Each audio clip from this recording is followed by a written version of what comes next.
যে বিষয়টাকে কেন্দ্র করে আমি ধ্যান করছি, চিত্ত একাগ্র করার প্রক্রিয়া যেটা আছে ওই বিষয়টার মধ্যেই স্থিত থাকা থেকে ওই ঋদ্ধি লাভের জন্য প্রচেষ্টা, বীর্য। এবং মীমাংসা হচ্ছে যে সবকিছু ওখানে বিচার বুদ্ধি সমাপন করে যে অবস্থায় পৌঁছায় ওটাকে বলা হয় মীমাংসা। ও বসে থাকে না, ওখানে সে কাজ করতে থাকবে। এই লাইনে একবার হেঁটে গেছে, হয় নাই, আবার এসে আবার শুরু আর এক লাইন, যে কোনো একটা লাইন সে আবিষ্কার করবে, হবেই।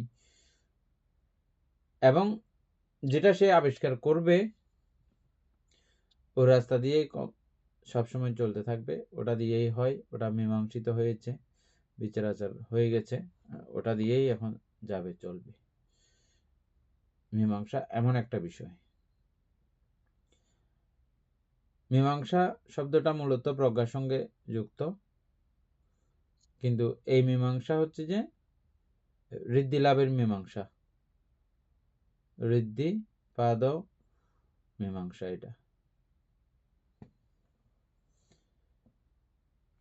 না দিলেও চলে। তারপরে এরপরের লাইন, ইহার প্রত্যেক অধিপতি স্বভাব বিশিষ্ট এই চৈতসিক দুষ্ট যখন পঞ্চম ধ্যান বলে শক্তি সম্পূর্ণ হইয়া ওঠে।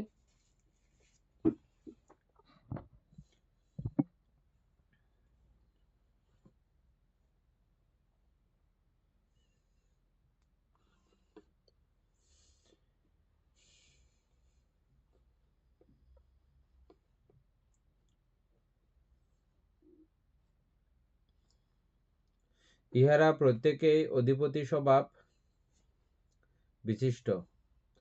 এটা তো আমরা কিছুক্ষণ আগেই বললাম, এরা চারটার মধ্যে অধিপতি ক্ষমতা রয়েছে। কখনো কখনো বীর্য অধিপতি হয়, কখনো কখনো চিত্ত অধিপতি হয়, কখনো কখনো ছন্দ অধিপতি হয়, কখনো কখনো মীমাংসা অধিপতি হয়।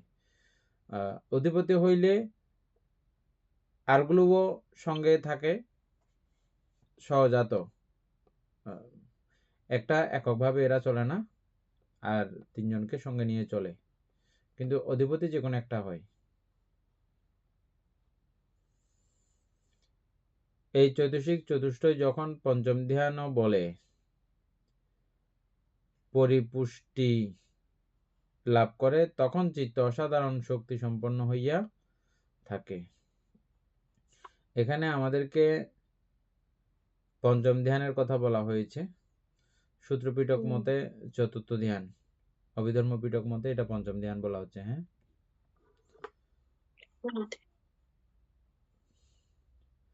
নানাবিধ ঋদ্ধি,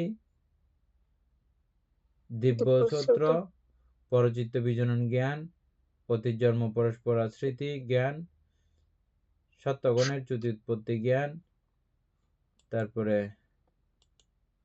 প্রতিসন্ধি সম্বন্ধে জ্ঞান, এই পঞ্চবিধ শক্তি বা অভিজ্ঞতা লোকোত্তর অভিজ্ঞতা, আসক্কর জ্ঞান। আচ্ছা, এই পাঁচটা তো আমরা সবাই জানি, এগুলো তো আলোচনা করার দরকার পড়তেছে না। প্রথম পাঁচটি মহৎগত চিত্তের অবস্থা, শেষেরটি অনুত্তর চিত্তের অবস্থা। পাঁচটা করে দেন সবার জন্য।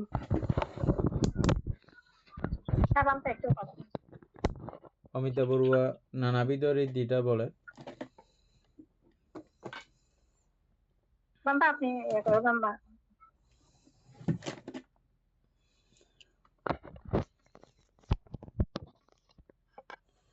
এটা এখনকার জন্য আমরা ঋদ্ধি বললেও, আমি আপনাদের সঙ্গে একটা আলোচনা করেছিলাম সার সংগ্রহ বইয়ের পক্ষ থেকে, আমরা ব্রহ্মজাল সূত্র আলোচনা করার সময় এই কথাগুলো বলেছিলাম। হ্যাঁ, মানুষ যখন অবাধিকভাবে জন্মগ্রহণ করে তখন এটা স্বাভাবিকভাবেই মানুষের কাছে থাকে। এখনকার সময়ে এটা আমরা যদিও বা ঋদ্ধি বলতেছি, তখনকার দিনে এটা স্বাভাবিক একটা বিষয় ছিল।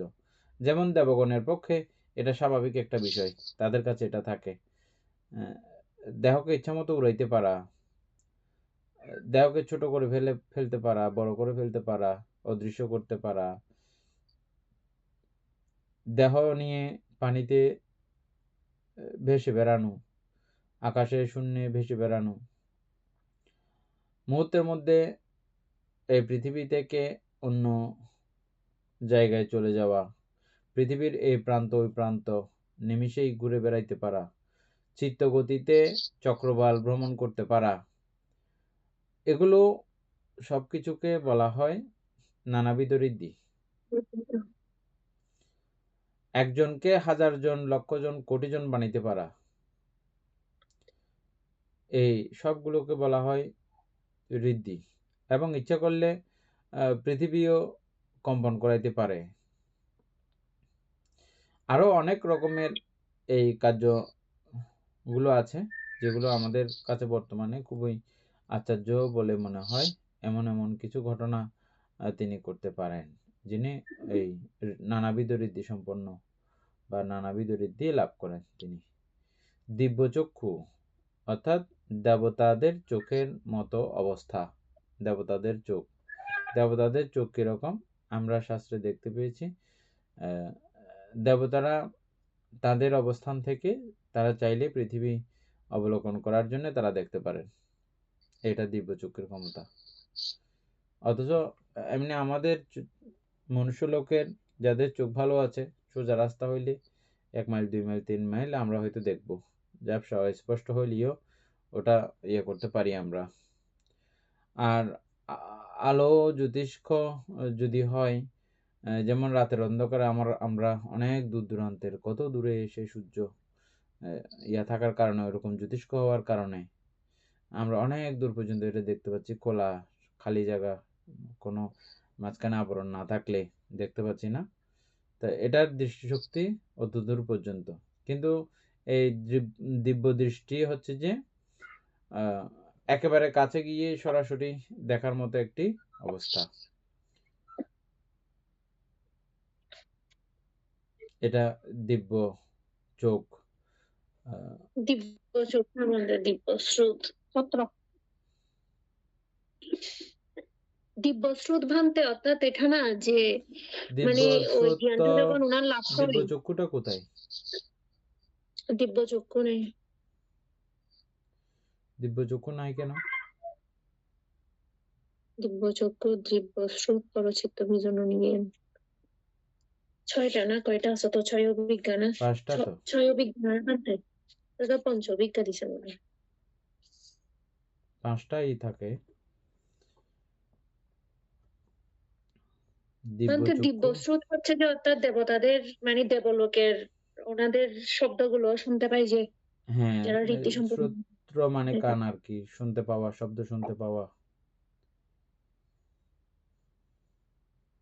মানে যত দূরের এই শব্দ হোক না কেন শুনতে পাই আর কি। হ্যাঁ, তিনি ইচ্ছে করলে শুনতে পারেন।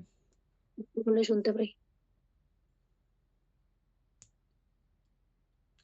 অন্য বইয়ের মধ্যে সব জায়গার মধ্যে এরকম কিনা দেখতে হবে একটু, এটা পরে। আমার কেন জানি মনে হচ্ছে দিব্যচক্ষু নামক একটা আছে। কিন্তু পঞ্চ অভিজ্ঞা না, 6 অভিজ্ঞা না করেছিলাম। 6 অভিজ্ঞ হচ্ছে যে ইয়াসহ, ওই আসক্ষয় জ্ঞান সহ, পরচিত্ত বিজনন জ্ঞান, তারপরে এটা হচ্ছে যে অন্যের চিত্তের কথা জানতে পারা, আর অতীত জন্ম পরস্পরা স্মৃতি হচ্ছে যে আমি আগে কেমন ছিলাম, কোথায় ছিলাম, অতীতগুলো, ভবিষ্যৎ জানতে পারে না।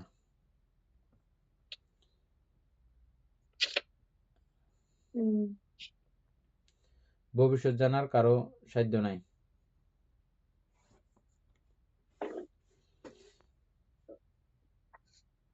বলতে এটা ওই অভিজ্ঞার মধ্যে তো নানাবিধ ঋদ্ধি, দিব্যশ্রুত আছে, পরচিত্ত বিজনন জ্ঞান আছে, পূর্ব নিবাস স্মৃতি আছে, দিব্যচক্ষু আছে। হ্যাঁ, ভবিষ্যৎ জানার কেন সাধ্য নেই?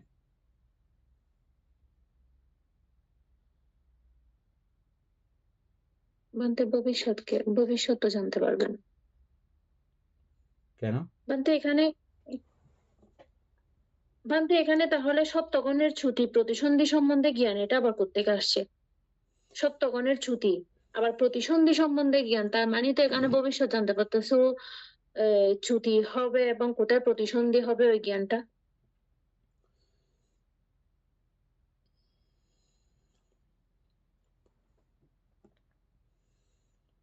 মানে অর্থাৎ ওনার কর্মফল অনুযায়ী উনি কোথায়, মানে কখন মৃত্যুবরণ করবে, আবার কোথায় আবার পুনর্জন্ম হবে, তো এখানে তো এটা বলছে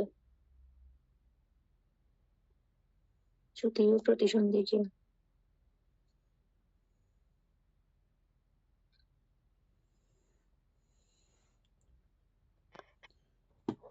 আচ্ছা, এটা আমরা কালকে আবার আলোচনা করব।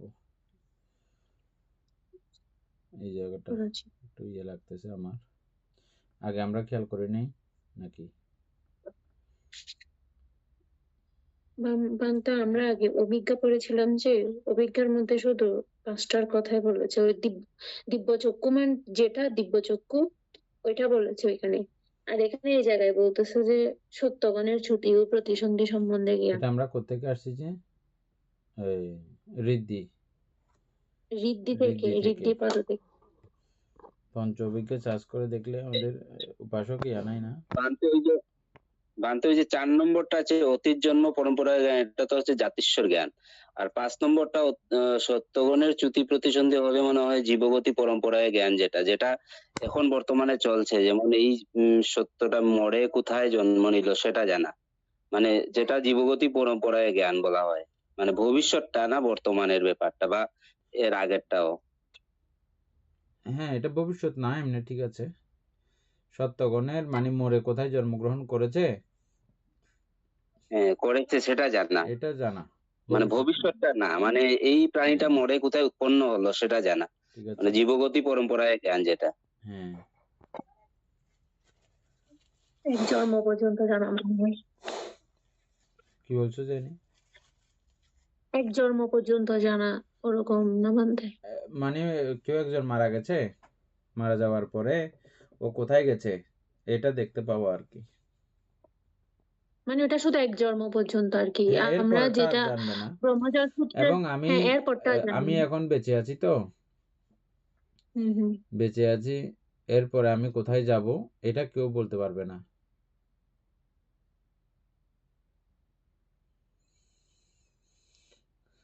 এমনকি শ্রোতাপত্তি মার্গফল লাভ করলেও সারি অপাইয়া যাবে না এটা বলা যাবে, কিন্তু মনুষ্যলোক সহ 6 দেবলোকের মধ্যে বা ব্রহ্মলোক আদির মধ্যে কোথায় যাবে এরকমও জানা সম্ভব না।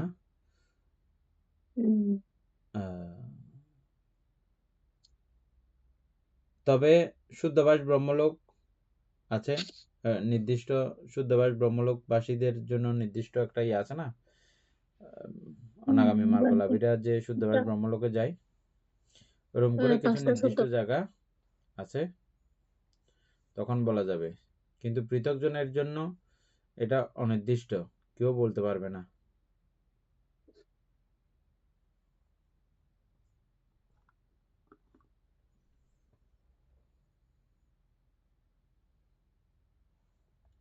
উপাসক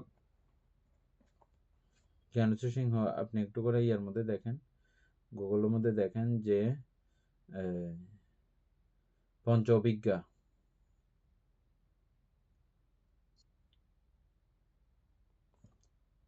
গুলো একটু চার্জ করে দেখেন, পঞ্চ অভিজ্ঞা বা স্বর অভিজ্ঞা দুইটাই চার্জ করে দেখেন, তারপর আমরা ইয়ে করবো। তারপর একটা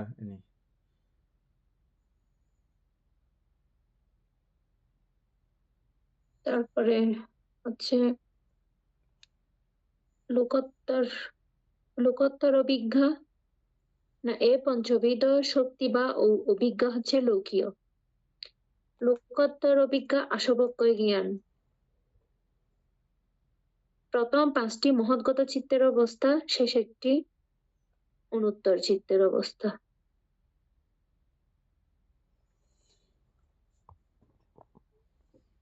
আসবক্ষয় জ্ঞান অর্থাৎ অরহত হয়ে যাওয়া অবস্থা আর কি। সমস্ত তৃষ্ণা থেকে হ্যাঁ, মুক্ত মুক্ত হওয়া। অবস্থা। হ্যাঁ, এটা হচ্ছে আসবক্ষয় জ্ঞান। আর উপরের যে পঞ্চ অভিজ্ঞা যেটা বলছে, ওইটা অরহত না হয়েও কিন্তু এটা লৌকিক ভাবে অর্জন করা সম্ভব। হ্যাঁ, এগুলো ঋদ্ধি মহৎগত চিত্ত। এগুলো মহৎগত চিত্তের মাধ্যমে পঞ্চম ধ্যান লাভ করে কিন্তু হুম এই 5টা ঋদ্ধি উৎপন্ন করা যায়। হুম আর আসবক্ষয় হচ্ছে যে একেবারে সমস্ত তৃষ্ণা থেকে মুক্ত হওয়া, সমস্ত তৃষ্ণা থেকে।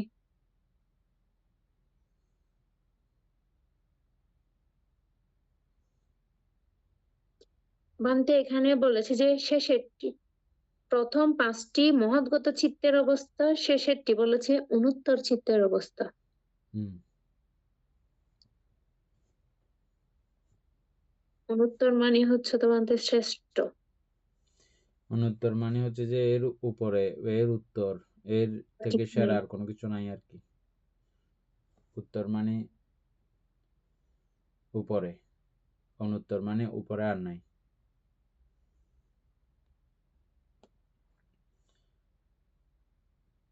তারপরে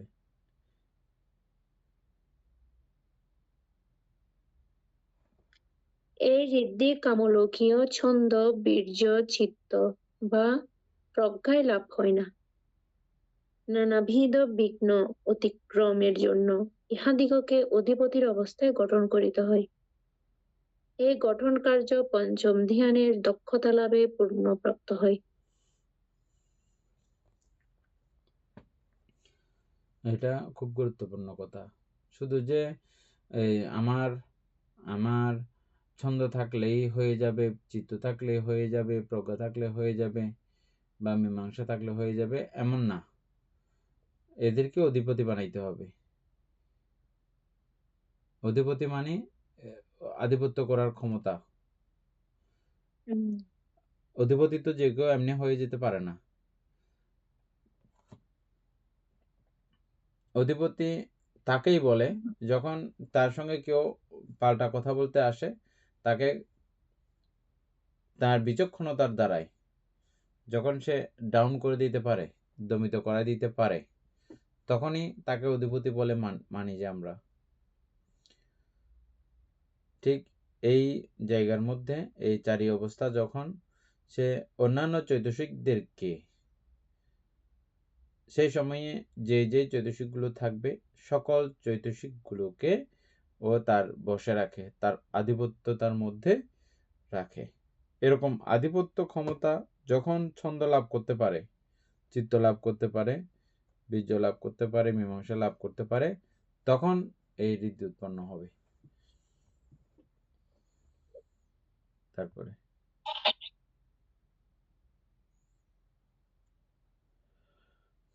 এই গঠন কার্য পঞ্চম ধ্যানের দক্ষতা লাভের পরিণত পায়।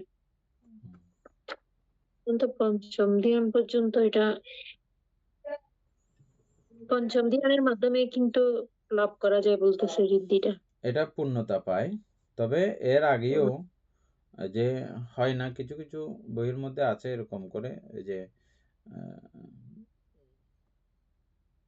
প্রথম ধ্যান, দ্বিতীয় ধ্যান, তৃতীয় ধ্যান, এগুলোর মধ্যেও ওই যে চিত্ত ক্ষিপ্র খুবই যারা শক্তিশালী চিত্তের অধিকারী, হ্যাঁ, ওদের বেলাতে এটা একটু তারতম্য এবং ভিন্নতা পরিলক্ষিত হয়।